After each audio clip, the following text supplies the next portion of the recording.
lecture, art et culture. Je suis contente de te retrouver avec une nouvelle vidéo et aujourd'hui on va parler lecture.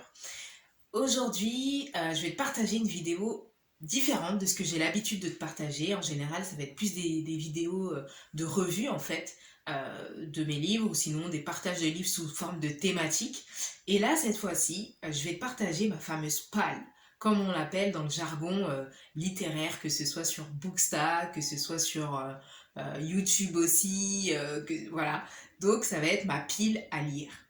En général, je fais pas beaucoup de vidéos, j'en ai d'ailleurs jamais faites et je pense pas en faire énormément parce que mon rapport à la lecture, il est particulier. Ce que je veux dire par là, c'est que moi, je lis beaucoup en fonction de mon mood du moment.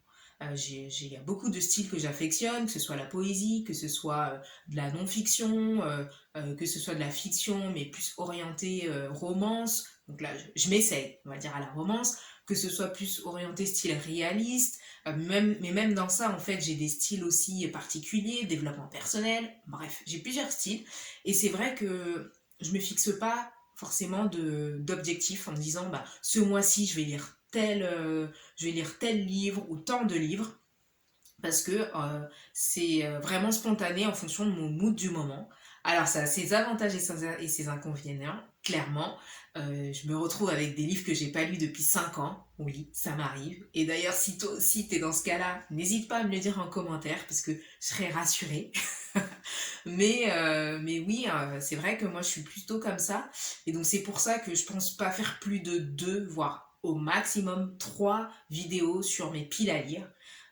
Comme ça, voilà, vous savez, ça vous partagera aussi une vision des livres que j'ai, qui pourraient éventuellement vous intéresser. Si vous les avez lus, encore mieux, pour me mettre en commentaire ce que vous en avez pensé. Et puis voilà, je commence avec, on va dire, un style plutôt, on va dire, romance, développement personnel. C'est dans cette catégorie-là que je les mets. Mon premier est Épouse-moi. Épouse-moi de Key Ring. Donc là, juste pour leur petite histoire, j'ai découvert ce livre sur Instagram, parce que je suivais déjà l'autrice sur Instagram.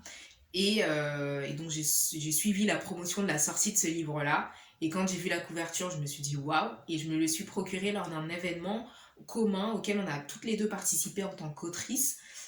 Et puis voilà, donc j'ai hâte de le lire. Chez les Sia, rares sont les femmes ayant fêté leur 25e anniversaire sans être mariées. C'est pourtant le cas de Cynthia, 28 ans, qui vit encore chez ses parents et qui, depuis quelques années, est la risée de la famille. Entre ses amours passés et ses rêves avortés, elle tente de se frayer un chemin vers l'accomplissement, en dehors des sentiers immaculés du mariage. Épouse-moi de Key Ring. Poursuis avec de la romance. La romance, c'est pas forcément mon style. J'ai perdu mes marque-pages. C'est pas forcément mon style de prédilection.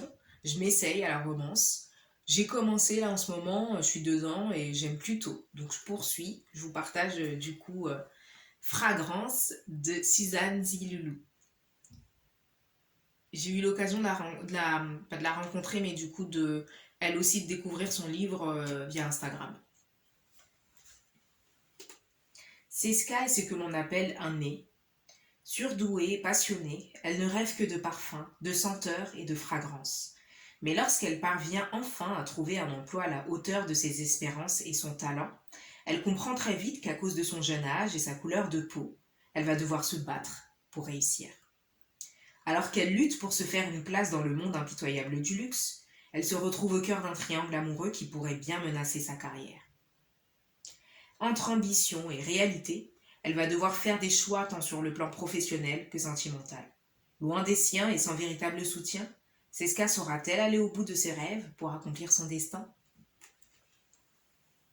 Donc Fragrance de Suzanne Nziloulou. Un autre livre d'une autrice que j'ai eu l'occasion de rencontrer aussi lors d'un événement littéraire auquel ont participé toutes les deux en tant qu'exposantes. Il s'agit de La magie des rencontres qui sauvent de Nussia Adams. Il arrive parfois que la vie soit aussi incroyable que la fiction. Nantes, 13 septembre 2019. 3 femmes se rencontrent lors d'une fusillade. Tamaya, perfectionniste et très attachée à ses racines comoriennes, a un projet de vie idéal, mais tout vole en éclats lors de son mariage au pays. Rosen est une danseuse pétillante au caractère excessif. Hantée par son passé, elle se réfugie dans une relation exclusive avec sa sœur et refuse de s'attacher aux autres. Jade, réunionnaise au charme fou et mère célibataire, quitte son île pour fuir Dominique et refaire sa vie, mais peine à avancer. 3 parcours, une amitié exceptionnelle. La vie s'accélère, entre révélation et rebondissement, elle se réinvente. Mais le destin semble suivre un plan qui les conduira bien plus loin qu'elle ne pourrait l'imaginer. La magie des rencontres qui sauvent de Noussia Adams. Encore un autre livre, là que j'ai complètement découvert par hasard. L'intitulé me parlait beaucoup. Nos identités, celles qu'on nous impose, celles qu'on cache. Nos identités, celles qu'on nous impose, celles qu'on cache. J'ai vu en fait ce livre-là en couverture d'un événement Facebook. Il y avait une table ronde avec les 6 autrices qui ont participé à cet ouvrage collectif. Il s'agit d'un recueil de nouvelles. Et puis j'y suis allée. J'ai eu l'occasion de découvrir en fait ces autrices-là. Elles ont chacune d'elles expliqué les raisons pour lesquelles elles ont écrit elles ont participé en fait à cet ouvrage collectif. Voici nos identités. Elles étaient gommées, bafouées ou méprisées. On nous avait rendus invisibles, inaudibles. Nos voix éclatent ici. À votre tour, faites entendre la vôtre pour que les diversités jaillissent. Donc là, je poursuis avec un autre style de lecture. Donc là, comme je vous ai dit, c'était vraiment de la romance, du développement personnel, recueil de nouvelles, des livres qui selon moi se prêtent bien à la détente de l'été, voilà. Je poursuis aussi avec de la poésie qui pour moi se prête bien aussi à la saison. Et là je vais vous partager 2 livres du même collectif en fait. Il s'agit de Anto. Alors le premier c'est Anto et le deuxième c'est Eliwa. Alors déjà, pour vous présenter le collectif, Lo Syndicat, donc c'est un collectif qui s'est créé il y a quelques années maintenant.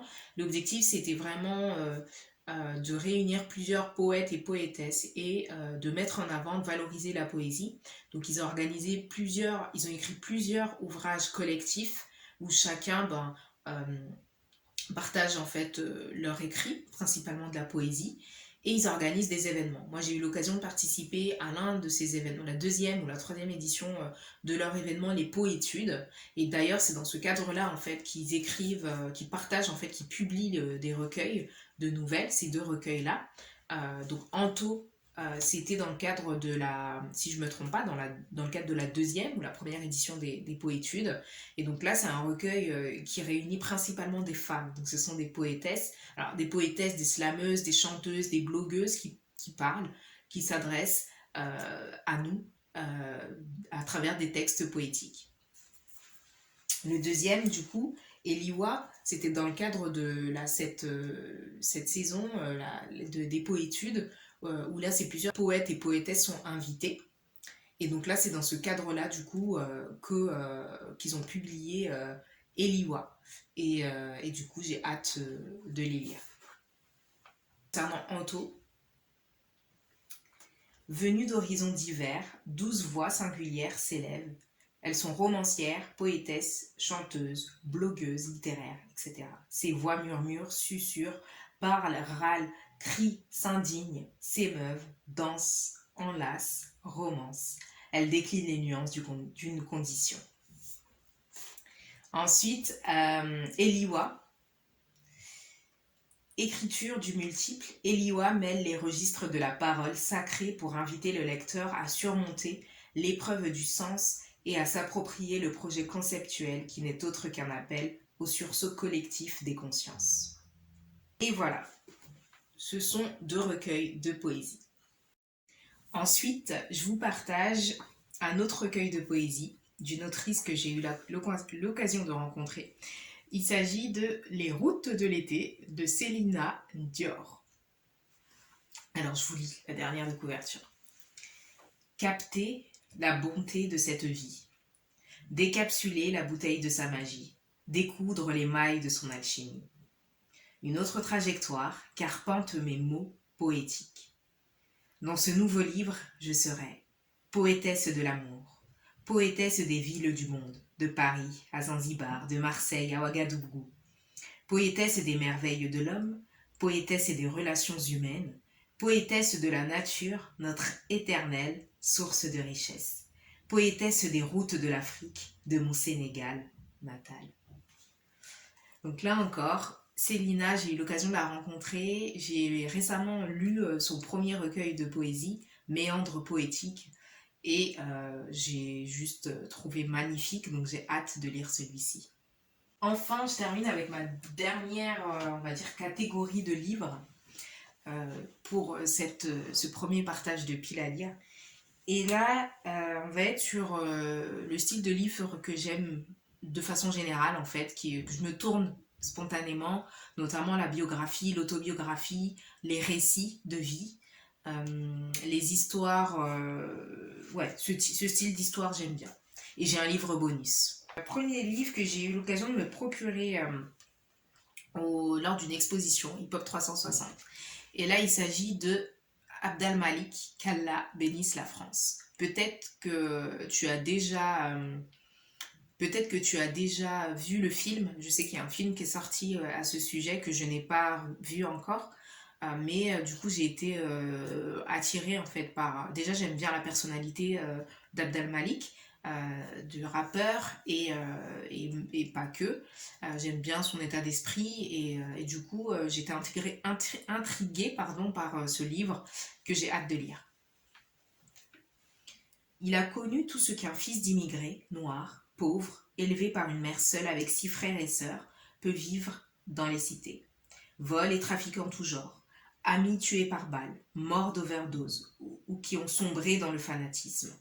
Converti lui-même à cet islam obscurantiste qui sévit dans certaines banlieues, il a parcouru les routes de France pour prêcher dans des mosquées de fortune. Abd al-Malik avait donc tout pour entrer dans l'univers de la haine. Pourtant, en rencontrant le soufisme, islam lumineux, centré sur l'amour universel, il s'est réconcilié avec l'esprit de citoyenneté. La suite, on la connaît. Artiste engagé, pour le vivre ensemble, il est devenu l'une des figures les plus appréciées de cette fraternité inscrite dans la devise de la France. Abd al-Malik, qu'Allah bénisse la France. Je poursuis avec un autre livre d'un auteur nigérian. Il s'agit de La prière des oiseaux de Chigozie Obioma, que je ne connaissais pas du tout. Là, c'est une découverte par hasard à la FNAC. Chinonso, éleveur de volailles au Nigeria, croise une jeune femme sur le point de se précipiter du haut d'un pont. Terrifié, il tente d'empêcher le drame et parvient à sauver la malheureuse Ndali. Cet épisode va les lier indéfectiblement.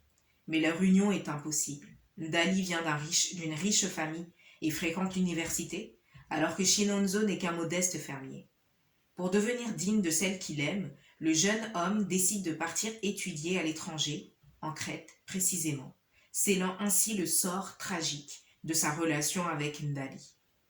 La prière des oiseaux est une épopée bouleversante à travers l'Afrique et l'Europe, où le destin joue un rôle central. Chinonso et Ndali pourront-ils y échapper? La prière des oiseaux. Un autre livre, qui est un bel exemple de livre qui date de plusieurs années. Je crois que je l'ai acheté il y a 5 ans. Non, au moins il y a 2 ans, et je ne l'ai pas encore lu. Et là, il s'agit de Impossible de rester de Aminata Pani. Dans ce roman frémissant d'émotion, nous suivons Aram, une jeune ivoirienne qui, après la mort de son père, se lance en quête d'une nouvelle vie et d'un ailleurs qu'elle espère salutaire. Au cours de ses pérégrinations, qui débutent au Maroc, elle rencontre l'amour, l'amitié et fait l'expérience seule de la maternité. Ce récit touchant et d'une grande sensibilité ancre le thème de l'émigration dans l'expérience intime et humaine d'un personnage aussi touchant qu'attachant, qui choisit de partir quand il n'est plus possible de rester. Aminata Pani, Impossible de rester. L'avant-dernier livre, c'est Le duel des grands-mères de Dadié Dembélé. Parce qu'il fait l'école buissonnière pour lire, manger des beignets et jouer aux billes, parce qu'il répond avec insolence, parce qu'il parle français mieux que les Français de France et qu'il commence à oublier sa langue maternelle. Ahmet, un jeune garçon de Bamako, est envoyé loin de la capitale, dans le village où vivent ses deux grands-mères. Ses parents espèrent que ces quelques mois lui apprendront l'obéissance, le respect des traditions, l'humilité. Mais Ahmet, en rencontrant ses grands-mères, en buvant l'eau salée du puits, en travaillant au champ, en se liant aux garçons du village, va découvrir bien davantage que l'obéissance, l'histoire des siens, les secrets de sa famille, de qui il est le fils et le petit-fils. C'est un retour à ses racines qui lui offre le monde, le fait grandir plus vite. Un premier roman bouleversant, porté par une langue pleine d'inventivité et de poésie. J'ai hâte de le lire. Je ne peux pas m'empêcher de me rappeler en fait ce qu'il nous reste, donc mon roman autobiographique qui parle aussi de mes parents, donc du Mali, donc hâte de le lire. Et mon livre bonus, parce qu'il y a un livre bonus, il s'agit de Réfléchissez et devenez riche de Napoleon Hill. Livre bonus dans le sens où, bon, là on est sur un livre de développement personnel. Moi j'aime bien en fait lire aussi ou relire même des livres de développement personnel durant cette période d'été, de détente. Et là c'est le cas, c'est un livre, un best-seller que je n'ai pas eu l'occasion de lire. Je l'ai depuis plusieurs mois maintenant et à chaque fois je me dis faut que je le lise, faut que je le lise, faut que je le lise. Et peut-être que ce sera cet été, si mon mood me le permet, on va dire ça comme ça. Alors, vous trouverez dans ce livre ce que personne ne vous enseignera jamais ailleurs. Comment assimiler et appliquer les principes qui vous permettront de faire fortune et d'atteindre les buts que vous vous êtes fixés. Napoleon Hill parvient à démontrer comment vos pensées et vos croyances peuvent changer le cours de votre vie. Fruit d'une recherche de plus de 20 ans sur la richesse et le talent, Réfléchissez et devenez riche développe 13 principes universels qui stimuleront votre confiance et vous mèneront vers une réussite garantie. Je suis contente de vous avoir partagé tous ces livres de ma pile à lire du moment. J'espère que ça vous a plu, j'espère que ça vous a inspiré à vous aussi également vous procurer l'un de ces livres. Si vous en avez déjà lu, n'hésitez pas à me dire en commentaire ce que vous en avez pensé. Et sinon, on se dit à très bientôt pour une prochaine vidéo. Salut!